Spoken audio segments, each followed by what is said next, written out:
Hey there, Foxhole community. This video is going to be about what I noticed and found interesting in the more detailed notes regarding Update 64. And because of that, going to leave this video a bit more bare bones and not a lot of flashy editing. So feel free to put this on in the background while you're doing like other tasks. And let's get into things, because I found some pretty interesting stuff in this update. The future of warfare in Foxhole is definitely going to be changed, and I think it's going to be for the better. We finally know the names of the new self-propelled anti-air guns, and they use a special anti-air ammunition. There's also some new features. I personally am not really interested in a lot of this stuff. I mean, from what I'm reading, it's all good, like, you know, the fact that the super heavy tanks and the battle tanks can actually be stored in quotation marks. I mean, it's still out in the open, but no one can just run up and take it. Nobody has to put it on a crane now. Yeah, squad leaders can be shown on the map now. This has always been like just an issue with squads, is that, you know, you only have the arrow compass pointing in their relative direction, so you can't tell specifically where they are. This is very good. In addition to that stuff, some more things.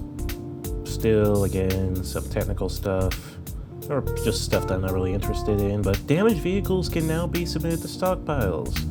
Looking forward to that one. It's always annoying that you have to take it to a garage first, and yeah.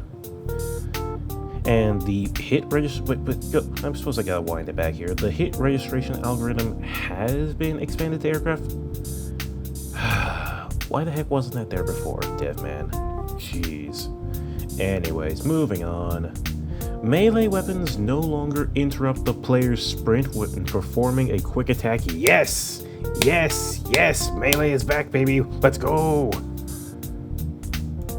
Okay, what's next? Aircraft balance. Now, when I first read this, I initially kind of like skimmed over it, but now I look at it again,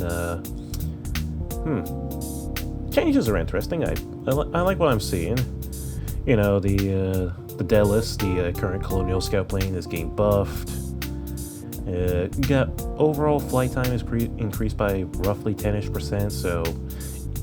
And it's also a lot weaker now, so it's actually more of a scout plane rather than just being like a poor man's fighter.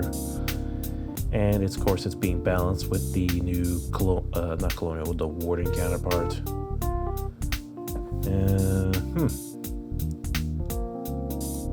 And it looks like the same is being done for the Warden scout plane, which is also good. The scout planes were very, you know, scout-like, so it's nice to see that being changed. And from what I can tell, the Blind Silver and the Luminary Harbinger, it looks like they're getting their costs adjusted. Assembly materials 1 are removed, but overall they're now using assembly materials 3 and 4, which have also been increased. So assembly materials 3 has been increased from 0 to 50, and 4 has been reduced from 100 to 50. Okay, so I'm not a Logi guy. I don't really mess around with facilities, but it looks like they're, and I guess not cheaper, just more accessible, which is good. I mean, like, one of the biggest issues that has been plaguing aircraft in this game is just like the fact that like unreasonably expensive. So it's nice to see that they're being adjusted in a way. Yeah, this section is pretty long, but I'm like what I'm seeing. The Blind Silver is getting its maneuverability improved, and the Colonial Dive Bomber is also having its cost match with the fighters. Overall, again, this is a lot of jargon that I don't understand because I'm an infantry grunt, and so I don't really understand what a lot of these numbers mean because I don't really dabble in the back line. But I like what I'm seeing. I do like that they nerf planes by not actually messing with their stats, like their health specifically. they did it by more or less making it easier to wreck individual parts of the plane, so they're a bit easier to take down and not as durable.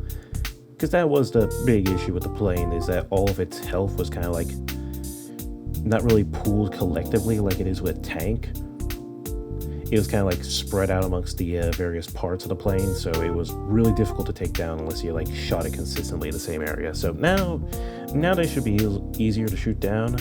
I'm looking forward to that.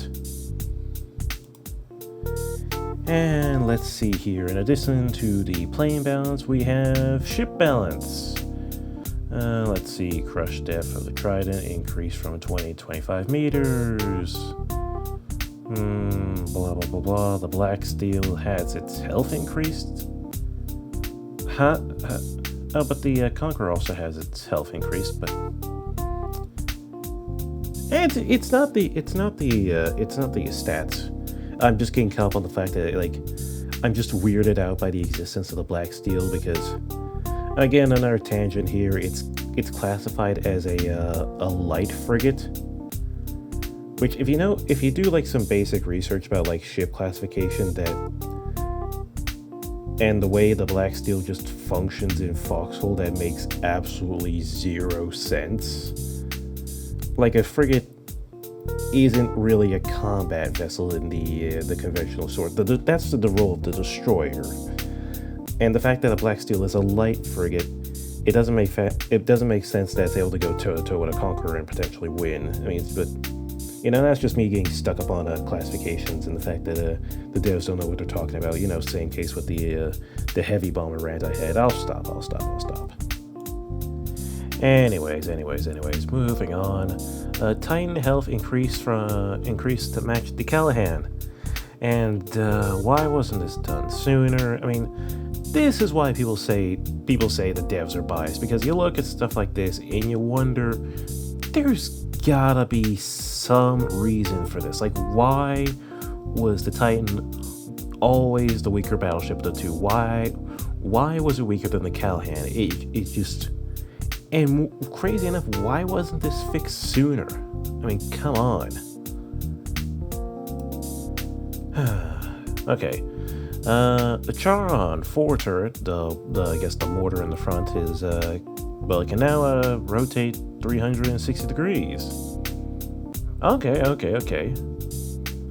Now that one, I don't see why that was necessarily needed. I guess for like... I mean, because like because the way the ship is designed, you can't do direct fire directly to the rear, so I guess this only really is beneficial if you're doing like the indirect fire mode, but like... I don't see why this was absolutely necessary, but I guess it's a nice little feature to have. You want to know how I want to see the Charon get buffed? Make it where the tripod turret at the top of the ship can actually rotate 360 degrees, like the mortar turret on the Warden gunboat. Because the mortar turret on the Warden gunboat can rotate 360 degrees, it actually has a better broadside than the Colonial one, because the turret can track a lot more accurately, because again, it can rotate 360 degrees. It can shoot behind it, it can shoot in front of it, and it can shoot to the sides. With the Colonial gunboat, the mortar turret on that one can only shoot to the front and to the sides, in direct fire mode. So like, it just means that the Warden one has a slightly better broadside because its main gun can track targets a lot more easily. That's how I want to see the Charon get buffed. So, anyways, vehicle balance. The Rooster, Tumblebox, and Lamp Loader. Those can finally be built in garages now. Yes, that's good, finally. Hopefully that'll make them a bit more accessible, because, like, it was really weird that they could only be built at facilities, so the fact that they can be built at garages now is going to make them much more convenient to make and just much more accessible for the broader community. Okay, so far so good. What else do we have here? The Talos. Range has been increased from 35 to 40 meters. Let's freaking go! Yes! Woo! Oh man, the Talos was always such a piece of junk because of that short range. I mean, like, was the Talos based off again? I mean, hang on, let me double check the name. Yes, the KV-2, the Soviet Union's bunker buster tank. But, I mean, like, despite being a bunker buster, and yes, that's the way it was implemented in game, and that's the way it was intended to be used with that 35-meter range, it's just that every time it's deployed, of course, it's deployed in a tank column, and regardless of which faction you're on, usually you deploy your own tank column to counter the enemy, so the Talos was always pressed into a sort of anti-tank role before it could actually take down any bunkers it was supposed to shoot at. And, this left it in a pretty constant state of misery, where it didn't really have the range or the speed to actually engage enemy tanks, which it had to do. So it's nice to see that. It's nice to see that finally happen. That's been a long time coming. That range buff. It's good to see. I mean, took the devs long enough, but good to see nonetheless. Let's see what else we have here. The Colonial Tankettes getting buffed along with the Kingspire. The Kingspire's getting its health increased. That's interesting. The same with the King Gallant. And the Highwayman is getting buffed as well. Range increased from 35 to 40 meters. That's interesting. I always thought the devs had forgotten about that tank. It's the, I guess it's not the 20mm now, it's the 14.5mm tank. Yeah, I thought they had forgotten about that thing. Yeah, it's nice to see they're also paying attention to the Warden stuff that needs to be updated. And, oh yeah, the Bardiche is also getting a slight buff, just making it a bit more... They're increasing the range of the buff... No way. They're increasing the range of the Bardiche from 35 to 40 meters. That's bold. I mean, okay. Wow. I was not expecting that. I mean, I guess the Bardiche was always kind of like the ugly duckling of the Colonial roster. I mean, aside from the Talos, it's just that... Like, it had its purpose, it's just that I never saw the Bardiche as having the problem. I always blamed, the Foxhole's environment. It's just bunker bases everywhere and flat open ground, so you can just build everywhere. There's trenches everywhere. There's rocks they cannot possibly pass in a vehicle, and, you have to go around them, so, on top of that, there's bunkers, and just... It is really hard to, maneuver around. You can't go 5 meters without running into a bunker base and running into defenses. So, and then we have the Bardiche, which is supposed to be a sort of brawler tank. It gets up close and thwacks them with a really good 68mm gun. Yeah, and that was really hard to do just because the natural environment that Foxhole tends to have. And then on top of that, it seems like the tank that the Wardens field most often is always the Outlaw, which I mean that's also a bit weird. I always saw the Silverhand as being the primary Warden tank, but then you had come on, I'm rambling again, but the Outlaw sucks, but the Wardens use it because it has good range and just better maneuverability. And then you pair that up with the Bardiche, which is slow but very powerful gun. And it always made it where the Bardiche would just have to sit around and wait for an opening and then actually take that opening. So you rarely saw Bardiches in combat because of that, because they were just not really fun to use. The only upside was the commander's coaxial gun. That was the only really upside to the Bardiche. So I mean, I just wish they updated the environment. I mean, I know that's a tall order. They updated the environment of Foxhole to make the Bardiche more viable rather than buffing its gun, but that's just my opinion. Yeah, so on top of that, the Ranseur has been converted from firing RPGs, the regular RPGs, to the AP RPGs. Okay, I mean I suppose one of the difficulties with fielding the Ranseur was always the fact that it was hard to find ammunition for it, because regular RPGs aren't really standard colonial equipment, but AP RPGs are, so this should make Ranseurs a bit more common on the battlefield, just because they'd be more viable to field, so that's very good. And what else do we have? Silverhand, Lord Scar, and Pelican's drivers are now invulnerable. Okay. Not really liking that one. I mean, I always like getting up and like throwing frag grenades into the Lord's Guard whenever you got the chance. And let's see, what else do we have here? The Spaffa range increase from 40 to 45 meters. What? And they removed the high velocity modifier. Screw you, dang. Oh, come on.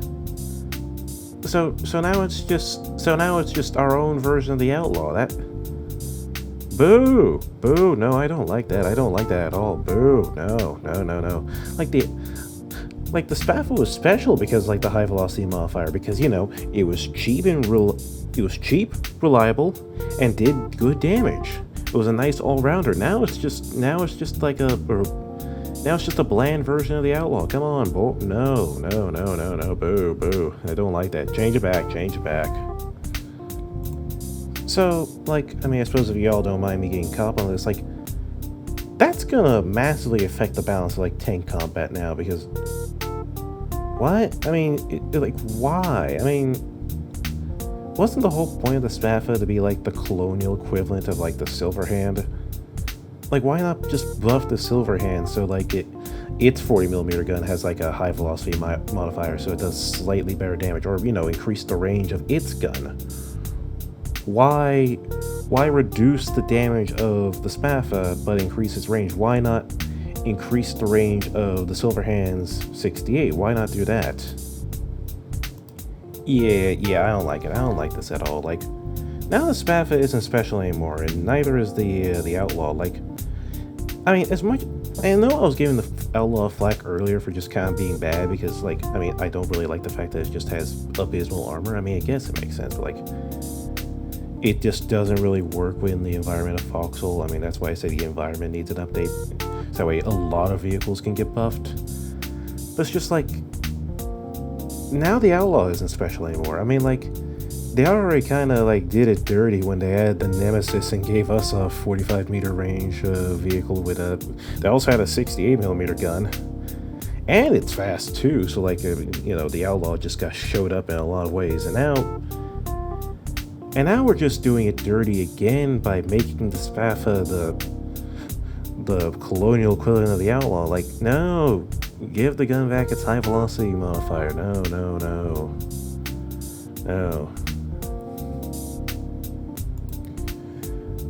Okay, focus, Proud Destructor. Let's get back to the meat of things. Small arms balance, Volta repeater. I don't really use that one. The Pilroy scour gun, 60% high velocity, converted to 10% low velocity, now requiring 2 shots to kill, a full health plate. So, thank you. That thing was a menace.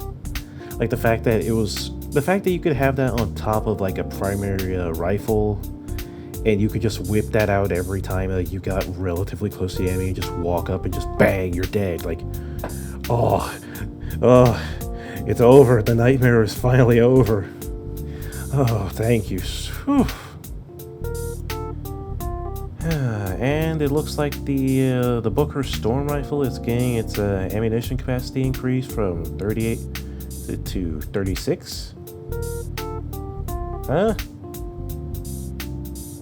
I mean, okay. So it's now 4 rounds less than the Dusk, because the Dusk holds 40 rounds. So, no, but the maximum accuracy is reduced. Yeah, I like that, because like the Greyhound was always like I guess what was it, like the 792 version of the Colonial Fuchsia, like really kind of like made the Fuchsia kind of like it outclassed the Fuchsia because it had more rounds and it had the ability to put down an enemy with 1 trigger pull. So like the Fuchsia, it had like very good first strike advantage if you're like ambushing a player, but it also had like higher ammunition capacity for when you're dealing with multiple targets. So yeah, I like that. I like that change. And let's see, what else we have here. The auger was removed from the factory / mass production factory and added to the infantry arms factory. Why? Dev note, the sniper rifles have more complex production requirements to reduce the frequency they appear on the battlefield. They appear frequently on the battlefield? They're kinda rare. I mean, every time I kill a warden, because, you know, I'm colonial, every time I kill a warden and they have a sniper rifle, I'm really excited to, like, take it back to the base because, like, sniper rifles are kinda rare. I mean, at least, huh? I swear the devs don't play their own game because, like, sniper rifles are rare no matter what stage of the game you're in. I mean, they can be common on some battlefields, but that's only, like, on battlefields with, like, a lot of trenches and a considerable distance between one objective and the other, so, like, you bust out the sniper rifle to pop some skulls. And, but, like, yeah, sniper rifles aren't common. No, like, why does this need to be done? Like, no, I swear sniper rifles aren't common. Like, why? This doesn't make any sense, no. And it looks like they're doing the same thing with the Clancy Rocka for, you know, symmetry reasons. They're making the quick hatch more expensive. Infantry Dagger and Raiding Club. Quick attack has been buffed from 50 damage to 80 damage. Stamina cost reduced from 15% to 5%. I said it before and I'll say it again. Melee is back, baby. Let's go. Alright. And charge attack. Damage increased from 100 to 110. Ooh, very good. Nice. Stamina cost also reduced. Yes. Movement speed penalty whilst holding a charge removed. Nice, you can actually charge at people while charging up an attack. Nice, like, that was always an issue with melees. Like, you couldn't actually rush someone when trying to do a heavy attack. So yeah, very good, very good. Yeah, and punch stamina cost reduced from 20 to 5% as well. Yes, melee is back. Let's go. And what else do we have here? We have some changes to the armor uniforms.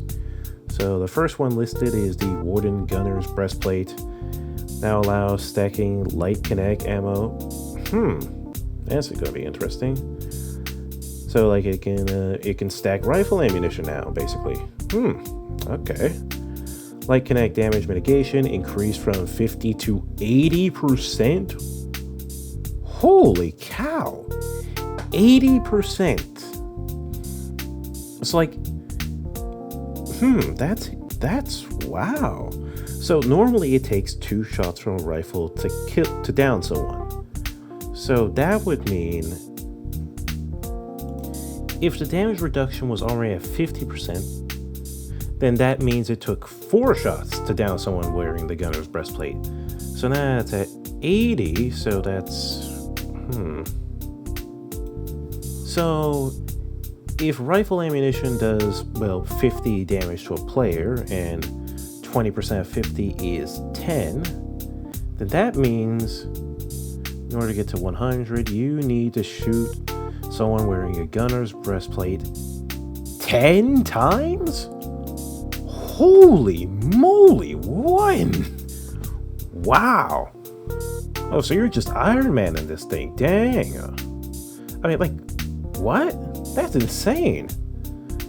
I mean, I gotta double check the wiki to see if Okay, so the wiki says that that the damage reduction only applies at range, so I guess it's not too overpowered, it's just, well, now it's more durable. So yeah, but that's an interesting change. I thought they weren't really gonna update the gunner's breastplate. That's interesting.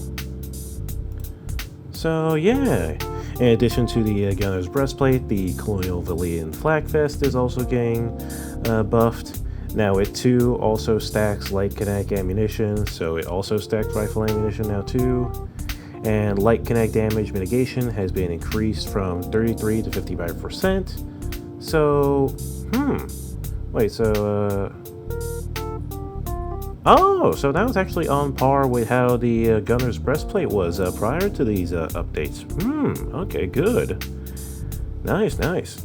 And bleed chance modifier reduced slightly.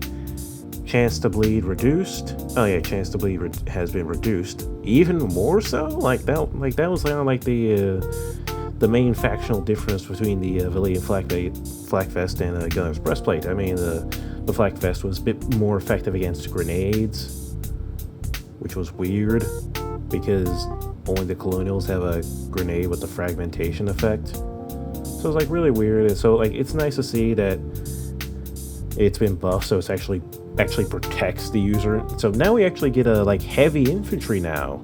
We actually get heavy infantry. Very good. Alright, let's see. What else do we have here? General balance. The A... I can never tell if it's an O or a 0. So, like, I guess I'll spitball here. The A0E-9... I guess it would be the AOE-9 rocket, because that would make sense to have a number before dash. So, yeah, I'm rambling again. Again, the nuke, as people like to refer to it, fueling time reduced from 24 to 6 hours. Okay, that's a change. And let's see what else we have here. Launch cooldown time reduced from 48 to 24 hours. So we can just pop these things out a lot more frequently now. Okay. Wow.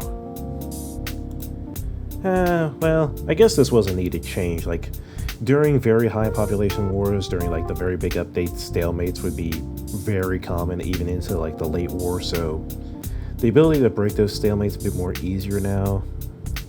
Yeah, I look forward to it. It'll help shorten like the time of wars during high pop wars from like 1.5 to 2 months down to probably just 1 month maybe. Okay. But in addition to this, they've also tweaked the devastation effect that it has. They've done from 2 times to 1.5. And trench high explosive damage mitigation increased from 90 to 97%. Okay, alright. Concrete cell times, excluding superstructures and aircraft runways, reduced from 24 to 18 hours. Okay. Again, not really much of a builder or logi player, so I'm not sure what that means in the grand scheme of things. The DAE 10-3 Polybus range increased from 45 to 50 meters. Wow. That would make it like one of the longest range direct fire weapons in the game. Holy. Wow. Okay. Well, I think I'm going to end this video here because now I'm approaching the 30-minute mark, and rest of the stuff is just like fairly minor changes and whatnot. Really minuscule stuff. So far, this Update 64 looks pretty promising. I liked most of the stuff listed here, except for the changes to the Spaffa. I don't like that at all. No. Like, overall, Update 64 is looking pretty good. I mean, they're cramming a lot in here. I mean, a lot of things are going to change in the next war. So, wow. I mean, they delivered. I'll give DevMan credit where credit is due. They delivered for this update. I was expecting some different things to be in this update, like a good example would be the Colonial Ballista. Like, its torque is just terrible. It has a really hard time climbing hills, so I was expecting that to get an update, but alas. And another thing was like the Colonial Ares Super Heavy Tank.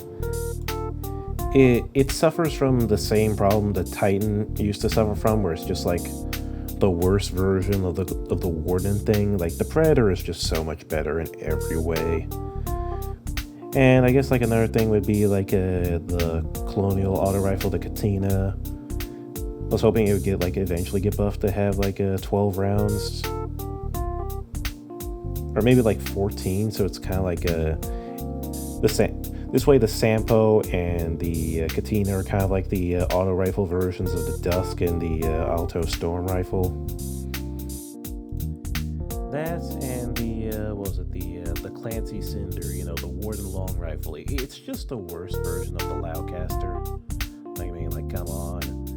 I've never actually seen a Warden use this thing in all my time of playing Foxhole. I have never seen anyone use it because it's just so utterly pointless. It could definitely use a buff. But, those are just things I was expecting. But overall, this update looks great. I'm actually excited for the next war, and hopefully these changes are a sign of good things to come. Anyways, I'm now past the 30-minute mark, so I've definitely overstayed my welcome. Take care, Foxhole community. I'll see you all around.